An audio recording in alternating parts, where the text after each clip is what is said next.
It's a pleasure to be here, and I'm very happy about the slight move forward. It's always a little weird to be speaking to a room with absolutely nobody in it. I did this a couple years ago, and there was actually like 500 people in there, but they're all out on the side, and I was talking to absolutely nobody. It's a little weird. But since we're here, I'm going to talk to you about food. But before it becomes food, it's animals, right? So I'm in the business, and this thing about Danish Crown, I do a lot of speaking outside of Denmark, and people are often, they meet me with the expectation to learn about the royal family, and I say, no, we kill for a living. It's a slightly different business. And we're not talking about random killings here and there. We're talking about 22 million killings a year. And then on top of that, 500,000 cows as well. That makes us a company that will always be in the line of fire. As I usually put it, in this time and age of CSR, it's never going to be really good, is it? I actually had a reporter years ago who asked me, I'm thinking she was young, and that would be her excuse. She called me up and she said, so how do you actually think about the fact that you kill the animals? Do you think that's okay? And I was like, no, what she means is the way we do it, and I'm always ready for that debate. Come and visit the slaughterhouse, we'll talk about it. But she didn't mean it. She meant, how do you feel about the fact that now I'm going to ask, how do I change the picture up here? Boom. There's your clicker. That's some, advanced thing. I'm not good with technology. Boom. She actually meant what she was asking. Do you find it okay to kill the animals? And I find it a little funny to ask somebody who's a VP in a slaughter company that question. But of course you have to go with it. She was a reporter, right? And I said, I thought there's only one way of handling this. It is with a sense of humor. And I said, I've got top of my mind, I can come up with 2 other solutions. But I think both of them raise this question. So could we go over this for a minute? And I said, one would be, we would have to eat them alive. And I don't know about you, I said, my kitchen is it's not built for it. I've got these white wooden floors and it's a little icky. And also, if you want to eat something that's not talking back, where do you start? How fast can you make it go quiet? And if you're not done with the eating at the end of the night, I mean, it's 84 kilograms of meat in one push, right? And even for a foodie like me, it's a lot of meat. If it's not quite dead, does it then have to go in the fridge until tomorrow? There's a lot of unanswered things here, I said. At this point, I was in my car and I was actually having fun thinking, I'll get out of this alive. And she got really quiet. And I said, then the other option, and here I often offend somebody, but I'll take that with me. The other option would be for you and me to turn the entire world into one big group of fruitarians. You know, fruit that is on the verge of rotting already and shoes made of paper. And I've never met a fruitarian with a solid sense of humor. There is this feeling that there's a lack of protein going on there. And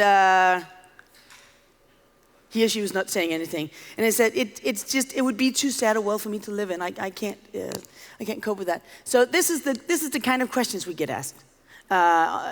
And we have to deal with. And this is our reality. And for me, when we talk about storytelling is one of those fla words, right? In communication, like all the other words. It's a lot of, what does it mean, storytelling? It's to tell a story. Now, in corporate communication, that story has to be pretty damn close to the truth. This is, in my point of view, this is the difference between classic marketing and what we call branding. There is this funny alliance when you do marketing. There's a big billboard out there in the street advertising this new burger they created at, I don't know, a gas station where you can go and buy it, or McDonald's or whatever. If I pull in there and buy this burger, it's not like I'm going to be surprised if it doesn't look like the picture. I'm not even going to be annoyed by it because I never expected it to look like this. So there's this alliance between consumer and people doing marketing that a little bit of lying is kind of okay.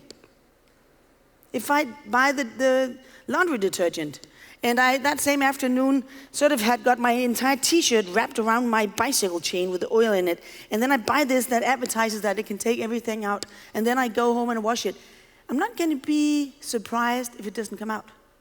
I'm not going to complain about it. I'm going to go, well, of course, everybody knows that bicycle oil doesn't come out. I mean, come on. So it doesn't matter. If I do that to my branding, if I do that to my corporate branding, to my company's story, try to make it look a little better than it is. A lot of people have tried this. I have a problem, right? And so back to the whole, so what do you do when you kill for a living? Now in the US, they call it harvesting. They harvest the hogs. I was in Miami last year and I sat there in a panel discussion with a nice fellow from Cargill Group, also a big meat company, and he kept talking about harvesting and at the same time talking a lot about transparency. And said, well, you got me curious now. So what do? You chop them off at the feet? Or, I mean, how does this harvesting, how does it work for you? Because we kill them, plain and easy. You know, we're not harvesting the hogs at all. So you try to make it look better than it is, you have a problem.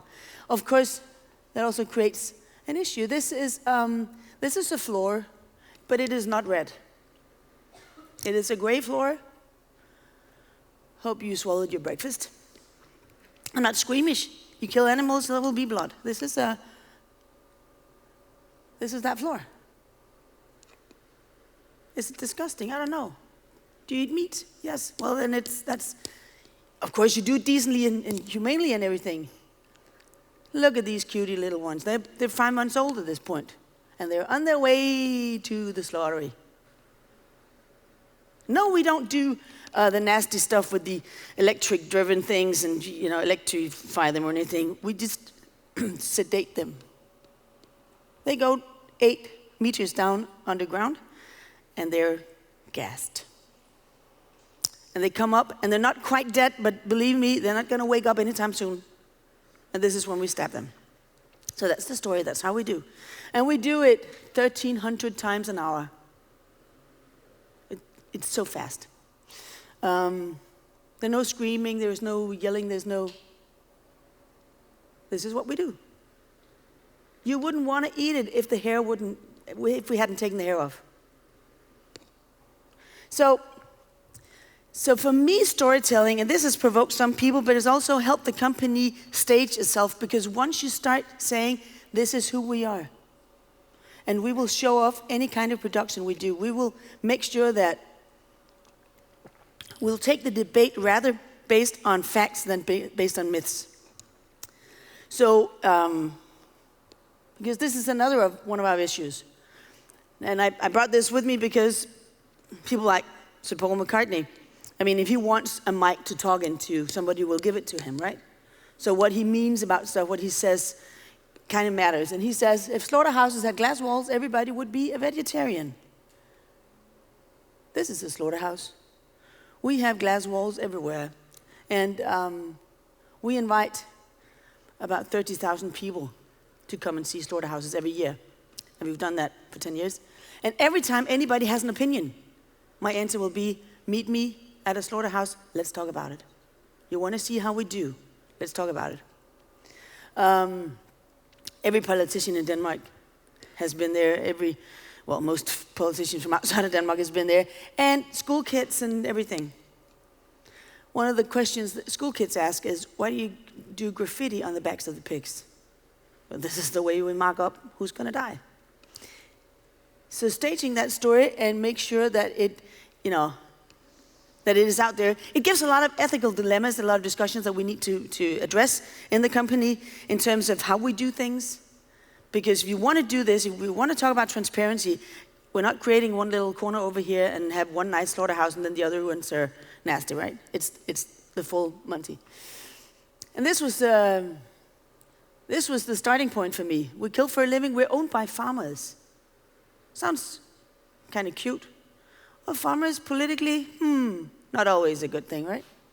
I mean, in a lot of ways, they only acknowledge legislation if they find it to be a good idea for them, which is a little tricky in a democracy, that attitude.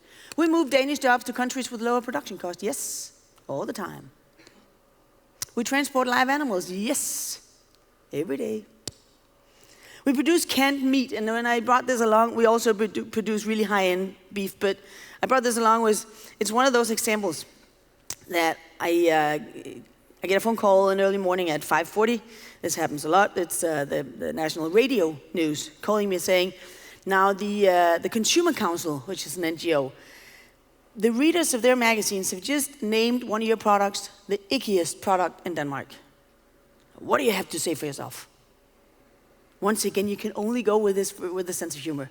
As long as it's labeled and branded in a way that everybody can see what it is, no problem. This was, these tiny sausages that you will see appear in pizzas and stuff. We call them cocktail sausages in Denmark, I don't know why. But these are the kind that has no casing, which for me is a weird product. It's not my product. And they come in cans in sort of a watery thing. But alone in Denmark, now this is a product we sell all over the world, especially in Germany, but we sell 170 tons of this product just in Denmark. Denmark is such a small country. So who are we to stand there and say, well, this is okay food and this is not okay food? So I went with it, and just that one day I gave 36 national interviews about the sausage with no casing. As I usually say, this is not a lot to wake me up for at 5:40 in the morning. And in the afternoon, it just kind of took off. It got funnier and funnier, and they said, what is this about a sausage with no casing around it? And I said, yeah, well, we are seeing more and more people reaching sort of a high age in this country. And everybody knows that when you get older, you might have a sort of a chewing problem. And this product, if you have just a little force left in your tongue, it's a nice source of protein. At the end of the day, I got a text from the CEO of the Consumer Council. I used to be head of press at that Consumer Council, so I knew quite a lot about the magazine and the people. He texted me in the end saying, we don't want to play with you anymore. Because now icky has turned into sort of a cult status. And actually the sales went up afterwards. So that's a way of going about it. And we get these questions all the time. This is a bit of a press thing. But one of my favorite ones is, so is it true that you use the ring muscle? Does everybody know what that is? To produce calamaris from? And I can assure you, no, that is not true. We do not do that. Just a few weeks ago, it was Spiegel wanting to know whether this was true or not. We get this question all the time. It's like, at some point, you get a little tempted to say, yes, the medium-sized calamaris comes from the pigs, whereas the big ones, that would be from a cow. But I haven't done it yet. There might be a day where I do it, and if you see that quote anywhere, it'll be me having a fun day. So of course we're attacked by the press, and there is a lot of critical issues about our business.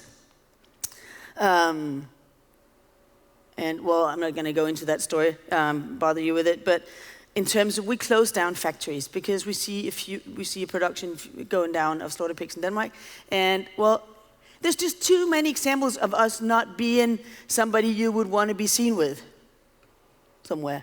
So when I came on board, we had to sort of find a way of framing this story. My own little, it's a totally self-invented rule saying it takes 5 good stories to level out one bad one. And the 5 good ones you have to produce and send out there yourself, not as a marketing thing, but as a sense of credibility that they actually believe what you're doing and that they'll pick it up.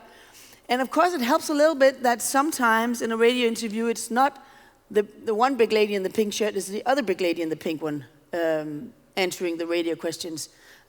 Because having this sense of self-irony and being out there. So this is Frida, the nicest pig ever. And funny enough, nobody has a problem with her eating bacon. That's an okay thing. It's little. She's eating her cousin, but who cares?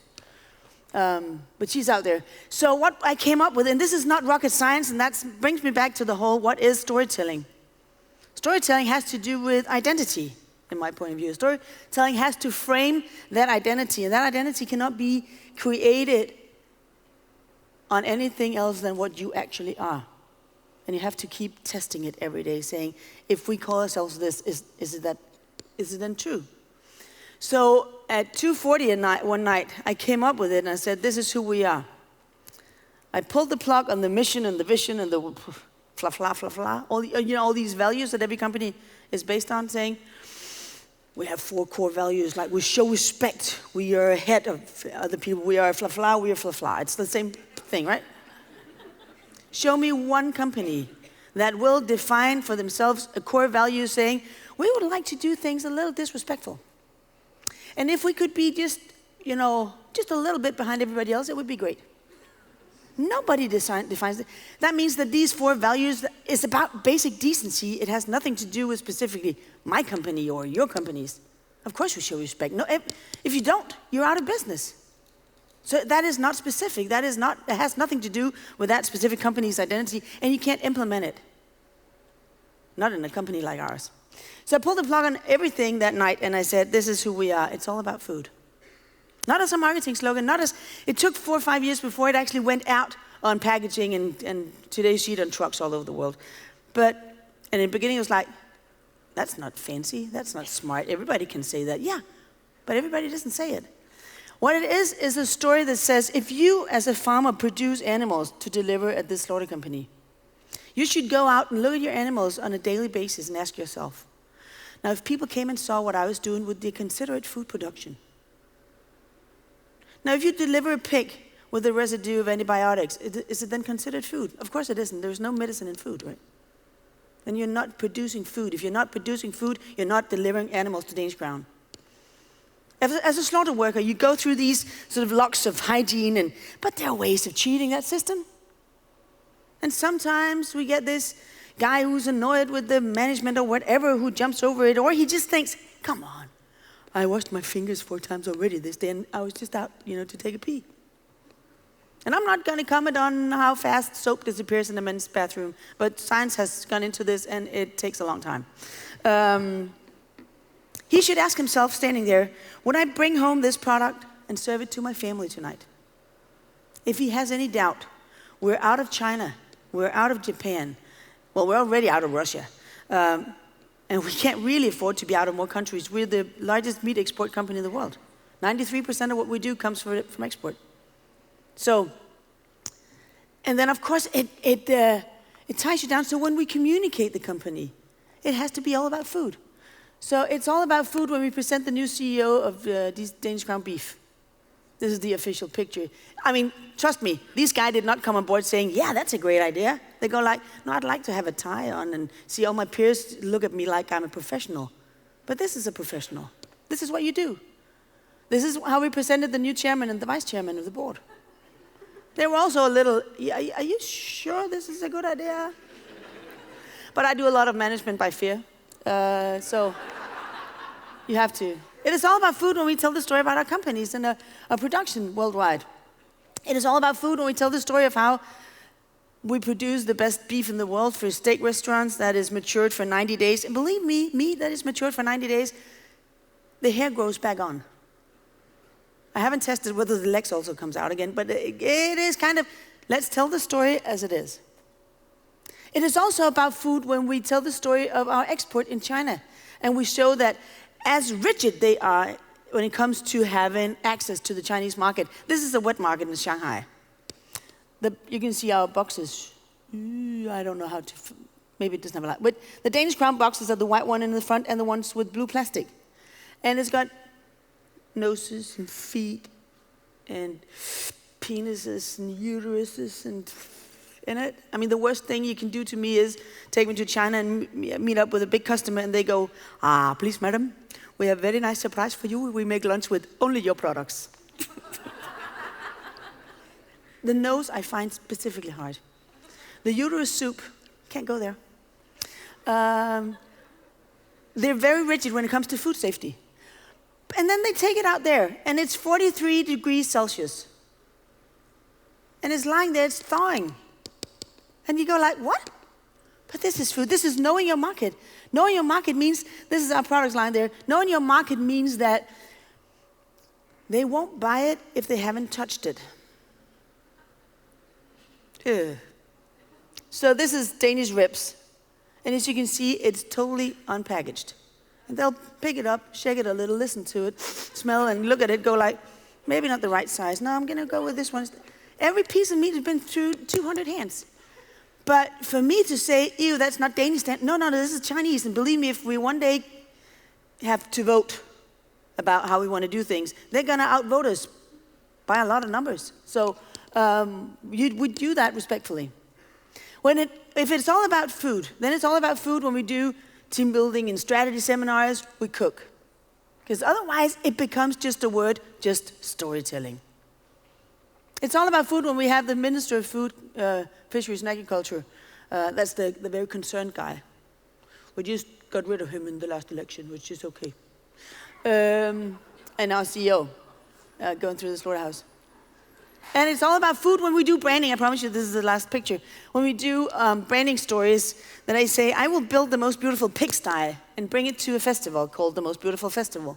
But I will not do it without having the most beautiful bacon bar on the side, because we don't do anything if there's not food in it. That's who we are. Thank you. I could see Inge moving. So I thought, yeah. Wow, you're amazing. That's the way I got to know you. Did you know that I'm vegetarian? We can change that. I'm not so sure. I know exactly how to change it. And I dare to say we've had some fun together in the past, haven't we? So But maybe I can reframe your idea no, about you're not a fruitarian though, right? Okay, I'm flexitarian, yeah. fair enough. Hey, thank you very much for very authentic storytelling. A few questions, if anybody has anything. Exactly. Because I'm going to sneak out, unfortunately, before we're done here. Yeah. So I'm just wondering, is there a walking... Yeah, perfect. There's a mic coming your way. And I saw another hand somewhere. Was I right? Okay. Hi. Is it working? Oh, okay. You said you used a lot of jokes while doing interviews. How do you find these tactics? Is it working okay or not? To use a sense of humor when we... Yeah, when you're talking to media. Yeah. Were there any cases when media took your jokes, misinterpreted it, and it was even damaging for you? Well, of course, you have to know what you're dealing with. And there are a lot of issues where I would never even try to be funny. But I used to be a reporter at the largest national newspaper in Denmark, so I know this is why I can safely say the journalists are not that clever. I'm one of them. And just to give you an example, now the Mohammed crisis, back when it started, it wasn't really funny, right? Everybody got a little, I'm not going to be funny here. But when you have 300 times in 1 week, people from all over the world, CNN, BBC, the world, calling you saying, now you're one of the largest companies in Denmark, you must be severely hit by the Mohammed crisis. You take a deep breath and then you say, are you sitting okay? I know pressed for time and everything, but could we just go around this for 2 minutes? What would you say is Danish Crown's core business? And I'll help you out here. We produce so much pork. I mean, you wouldn't believe the amount of pork. The next question would be, now, is that a product really sought after in the Middle East? I'll help you again. It is not. So that was one of the times where I knew that going funny, but I had an agenda with it. I needed to not be in this story in the papers, because the next question politically in Denmark at that point was, don't you feel obligated to chip in to pay for a new mosque? And to go out to a pork-producing farmer and saying, listen, sweetheart, I know you're already bleeding financially, but we're now going to not pay as much because we're going to finance a mosque over here. And no, before you ask, they're not going to be your new customers. It's a tricky one. So I needed to be out of the story. I have never so far... The thing is, if you're in the middle of a crisis and you're standing, you have one of these young, angry reporters in front of you and he just caught you in sort of salmonella or whatever. Of course, the very basis of this is knowing that you have no skeletons in your closet. So I would say I've spent more than half my time for the past 10 years tidying up. Not because I came on board in a very but they had a huge crisis when I came on board. That's why they kind of came out and got me. There was a lot of farmers saying that if we really wanted this, we would have gotten a man. It is a funny and a little backwards, but it's also, you gotta love these guys. They had a huge crisis in cleaning and hygienics, which is a crisis you don't want in food industries. And they asked me as the first thing, like this, so how are you gonna make sure that we don't get a crisis like that again? In other words, are you worth the money? And I said, well, that is the great thing about reputation management. It is so easy. And they were like, what? We clean? If you want to be known for a company where everything is clean, you clean. If you want to be known as a farmer for not, hitting your animals, you stop hitting your animals. Very easy. They hate me for saying that, but it is very easy. So the thing is, if you have no skeletons, you cannot be funny if you have a problem, right? But standing with one of these angry reporters in front of you, and both of you are wearing the Teletubby suit, and you're right in the middle of production with the hairnet and everything, and it does nothing good for anybody. And right when he's ready to go like, I've got you by the balls, I go like, should we do a duet maybe? I mean, I have a nice voice. Maybe we could do one of the classical, old time. And he gets all, if she's not scared, then maybe I'm wrong thinking that they have a problem. So that's another part of the game. It's a psycho game. But I've never so far lost it. But you have to know where the balance is. Yeah, you don't joke with people losing their jobs and stuff like that, of course. Let's see if there's one more question. Yep, in the back. I'm from the Middle East, by the way, and my wife is a vegetarian, but I'm very interested, and I think it was a very, very interesting and enlightening presentation, so thank you for this. My company is involved in dairies, and this is why I'm asking the question.